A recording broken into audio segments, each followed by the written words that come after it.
Israel का कट्टरपंथी नेता राष्ट्रीय सुरक्षा मंत्री बेन गविर, कहने को तो ये राष्ट्रीय सुरक्षा मंत्री है, लेकिन इसकी तरफ से जब भी कोई बात बोली जाती है तो हमेशा लड़ाई, दंगे और मारने काटने की बातें होती हैं। हमेशा इसकी यही कोशिश रहती है कि किसी भी तरह से फिलिस्तीन के लोगों को मार दिया जाए, मस्जिद अक्सा को शहीद कर दिया जाए। राष्ट्रीय सुरक्षा मंत्री बना हुआ है और इसको नेतन्याहू इसलिए अपने कैबिनेट में रखे हुए हैं क्योंकि इसकी पार्टी के कुछ नेता गठबंधन बनाकर नेतन्याहू को प्रधानमंत्री बनाए हुए हैं। अगर नेतन्याहू इसको कुछ कहता है तो ये धमकी देता है कि मैं आपके गठबंधन को तोड़कर चला जाऊंगा और आपकी सरकार गिर जाएगी। नेतन्याहू और इजराइल डिफेंस फोर्सेस के डिफेंस मिनिस्टर योब गैलेंट इससे काफ़ी ज़्यादा परेशान हो चुके हैं।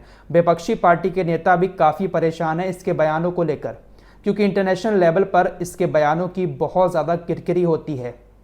नेतन्याहू की दिखावे के तौर पर निंदा भी करते हैं कुछ देश कि देखिए आपका नेता किस तरह की बातें कर रहा है, लेकिन मजबूरी है नेतन्याहू की कि इसको नहीं निकाल सकता। मिसाल के तौर पर ऐसा समझ सकते हैं जैसे हमारे देश के अंदर प्रधानमंत्री नरेंद्र मोदी प्रधानमंत्री तो बन गए हैं, लेकिन गठबंधन के साथ उनकी सरकार बनी है, पूरी बहुमत के साथ प्रधानमंत्री नहीं बने हैं। अगर कोई भी पार्टी प्रधानमंत्री नरेंद्र मोदी का साथ छोड़ देती है तो उनकी कुर्सी गिर सकती है। ऐसा ही इजराइल के अंदर है।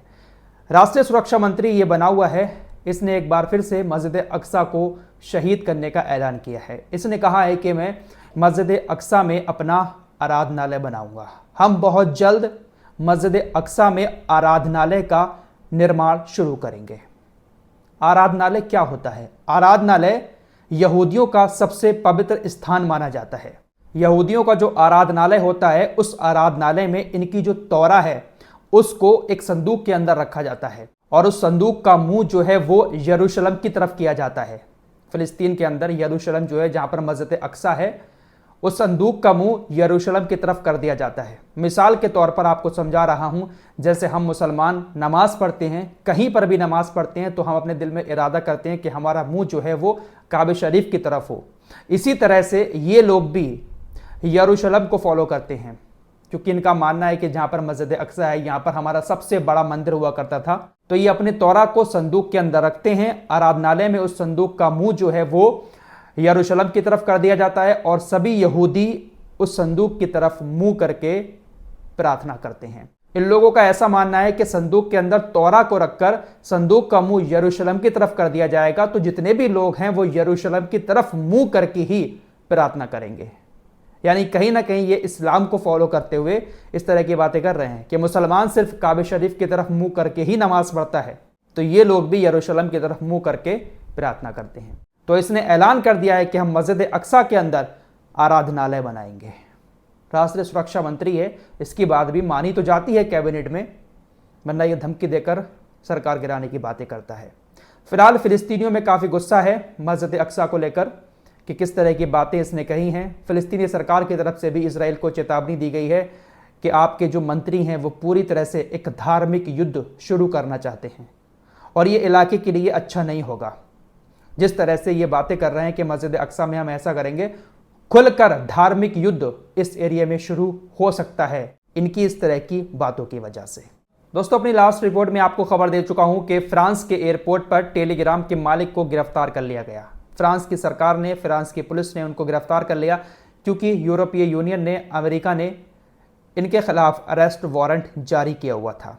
अपनी लास्ट वीडियो में सारी चीज़ें आप लोगों को बता चुका हूँ। ये रूस के रहने वाले हैं और जितने भी संगठन हैं मिडिल ईस्ट के, हमास, होती, हिजबुल्लाह या फिर ईरान के नेता, वो कोई भी हमले की वीडियो जारी करते हैं तो टेलीग्राम पर ही करते हैं। टेलीग्राम पर सारी आज़ादी है इन संगठनों को, लेकिन जो दूसरे सोशल मीडिया प्लेटफॉर्म है वहाँ पर ये लोग कोई भी चीज़ डालते हैं उसको हटा दिया जाता है। पहली चीज़ तो इन सभी संगठनों के नेताओं की प्रोफाइल को ही डिलीट कर दिया जाता है। अकाउंट ही नहीं है ट्विटर, फेसबुक या इंस्टाग्राम पर तमाम मिडिल ईस्ट के नेताओं के।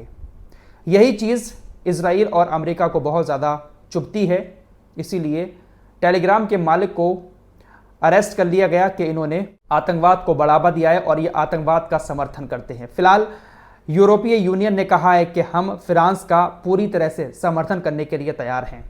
यूरोपीय यूनियन भी फ्रांस के साथ कानूनी लड़ाई लड़ेगा क्योंकि रूस भी उधर कानूनी लड़ाई लड़ रहा है उनको छुड़ाने के लिए। जब भी मैं आदिवासी हेयर ऑयल की बात करता हूं, कुछ लोगों के कमेंट आते हैं कि फराज भाई आदिवासी हेयर ऑयल इतना अच्छा होता, इतना फ़ायदा कर रहा होता तो मुकेश अंबानी के बेटे अनंत अंबानी गंजे ना होते। अनंत अंबानी की हाल ही में एक वीडियो वायरल हो गई जहां पर उनकी चांद दिखाई दे गई, थोड़े से बाल वहां पर कम थे। इसको लेकर भाई साहब सोशल मीडिया पर हंगामा मचा हुआ है कि मुकेश अंबानी के बेटे के बाल जब नहीं आ सकते तो और लोगों के बाल आदिवासी हेयर ऑयल से कैसे आ जाएंगे। अरे भैया, अनंत अंबानी का मोटापा भी तो कम नहीं हो रहा है। भाई साहब, पैसा जो है वो हर चीज को सही नहीं कर सकता। अगर पैसे से अनंत अंबानी का मोटापा कम हो रहा होता तो कब का मोटापा कम करवा लिया होता। यार, सबका अलग अलग मामला होता है, किसी की बॉडी को कुछ सूट करता है, किसी की बॉडी को कुछ सूट करता है। ऐसे ही आदिवासी हेयर ऑयल का मामला है। मेरी वीडियो देखने के बाद बहुत सारे लोगों ने ऑयल मंगाया, लगाने के बाद काफी सारे लोगों को फायदा हुआ, हालांकि कुछ लोगों को फायदा नहीं हुआ। हर चीज हर किसी की बॉडी को सूट नहीं करती है, तो जिन लोगों को फायदा नहीं हुआ है या तो उन्होंने सही तरीके से लगाया नहीं होगा या फिर उनकी बॉडी सूट नहीं कर पाती होगी। ऐसा नहीं है कि आदिवासी हेयर ऑयल बिल्कुल ही फर्जी है, बिल्कुल बेकार है। बहुत पुराना इन लोगों का ये काम है। अगर ये बेकार होता तो इनकी यहां पर भीड़ ना लगी होती। बहुत सारे लोग ऐसे हैं जो सालों साल से इनका तेल इस्तेमाल कर रहे हैं, रिपीटेड कस्टमर हैं। अगर आपको भी ओरिजिनल वाला आदिवासी हेयर ऑयल चाहिए है, उसका लिंक मैं डिस्क्रिप्शन में दे रहा हूं, आप वहां से खरीद कर लगाएं। सही तरीके से लगाएंगे, फायदा होगा। सारी चीजें मैं अपनी आंखों से देखकर आया हूं। हर तरीके का सर्टिफिकेट इनके पास मौजूद है जो सरकार के द्वारा दिया जाता है। आइए अब थोड़ी सी बात हिजबुल्लाह और इजराइल की कर लेते हैं। दोस्तों, यकीन मानो, 4 दिन पहले हिजबुल्लाह और इजराइल के बीच जो कुछ हुआ है, पिछले 10 महीने में ऐसा पहले कभी नहीं हुआ। हिजबुल्लाह ने ऐलान किया कि उन्होंने तकरीबन 320 रॉकेट इजराइल के ऊपर दागे। इजराइल ने दावा किया कि हमने 320 रॉकेटों में से बहुत सारे रॉकेटों को इंटरसेप्ट कर लिया। कुछ रॉकेट हमारे अंदर आकर गिरे, जिससे काफ़ी नुकसान भी हुआ है। फिलहाल खबरें ऐसी आ रही हैं कि इजरायली सरकार ने मीडिया पर बैन लगा दिया है कि जो नुकसान इजराइल के अंदर हिजबुल्लाह के हमले से हुआ है, उस नुकसान को वो ना दिखाएं। तबाही मची है, नुकसान बहुत ज़्यादा हुआ है, इसीलिए खबरें भी कम निकल के आ रही हैं, क्योंकि इजराइल ने मीडिया को वहाँ जाने से रोक दिया है। फिलहाल हिजबुल्लाह ने कहा है कि हमारा बदला पूरा हो चुका है। रॉयटर्स की रिपोर्ट के मुताबिक हिजबुल्लाह ने इजराइल को एक मैसेज भेजा जिसमें यह कहा गया कि हमने अपने कमांडर फुआद शुक्र की मौत का बदला ले लिया है और इजराइल के ऊपर 320 रॉकेट छोड़कर 11 सैन्य ठिकानों को खत्म कर दिया है। हमारा हमला पूरा हो चुका है, अब हम इजराइल के ऊपर कोई हमला नहीं करेंगे। हम अपने इस हमले का आकलन करेंगे। अगर हमें लगेगा कि हमारा बदला पूरा हो गया है तो हम हमला नहीं करेंगे, और अगर हमें लगेगा कि हमारा बदला अभी पूरा नहीं हुआ है तो हम फिर से इजराइल के ऊपर हमला करेंगे। फिलहाल अभी हम हमला नहीं करेंगे। इजराइल के विदेश मंत्री काट्स ने भी ट्वीट करते हुए कहा कि हम हिजबुल्लाह के साथ व्यापक युद्ध नहीं चाहते हैं, हम हिजबुल्लाह के साथ पूरी लड़ाई नहीं चाहते हैं।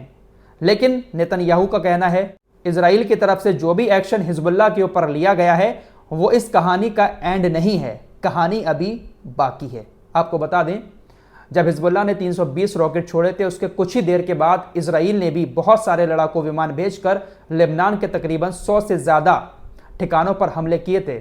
बहुत सारी तबाही लेबनान के अंदर मची थी। तो 4 दिन पहले हिजबुल्लाह और इजराइल के बीच बहुत बड़ा बवाल हो चुका है। मैंने आपको बताया था कि पहली बार बस्तियों पर भी हमले किए थे हिजबुल्लाह ने। मैंने आपको यह भी बताया था कि ऐसी भी खबरें आ रही हैं कि हिजबुल्लाह 6000 रॉकेट लॉन्च करने की प्लानिंग बना रहा है। इजराइल ने जब लेबनान के ऊपर हमला किया तो उसके बाद इजराइल ने कहा कि हमने हिजबुल्लाह की उस प्लानिंग को पूरी तरह से ख़त्म कर दिया, जिस प्लानिंग के तहत हिजबुल्लाह हमारे ऊपर 6000 रॉकेट दागने का प्लान बना रहा था। हमने हिजबुल्लाह के सारे ठिकानों को नष्ट कर दिया, अब हिजबुल्लाह हमारे ऊपर हमला नहीं करेगा। इस बात पर हिजबुल्लाह ने कहा है कि दुश्मन ने 6000 रॉकेटों और ड्रोनों को निशाना बनाने का दावा किया और एक हमले को नाकाम करने पर खुशी मनाई। उनकी हॉलीवुड कल्पना उन्हें यह दावा करने तक ले गई कि उन्होंने हमारी मिसाइलों पर बमबारी की। बेशक इनमें से कोई भी सच नहीं है।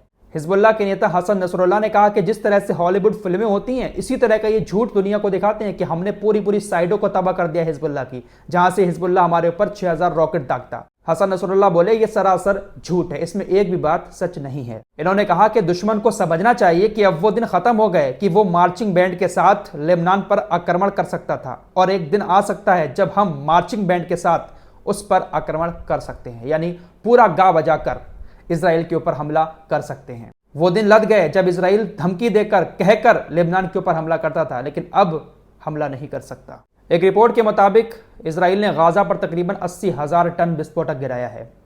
गाजा के अंदर ऑफिशियली जितने लोगों की अब तक मौत हुई है अगर हिसाब लगाया जाए तो तकरीबन एक इंसान को मारने के लिए 36 किलोग्राम विस्फोटक का इस्तेमाल किया है। बहुत बड़ी मात्रा में इजराइल ने गाजा पर बमबारी की है। इस रिपोर्ट में इतना ही। कुछ और खबरों के साथ जल्द हाजिर होगा, तब तक के लिए अपना ख्याल रखिएगा। अल्लाह हाफिज़।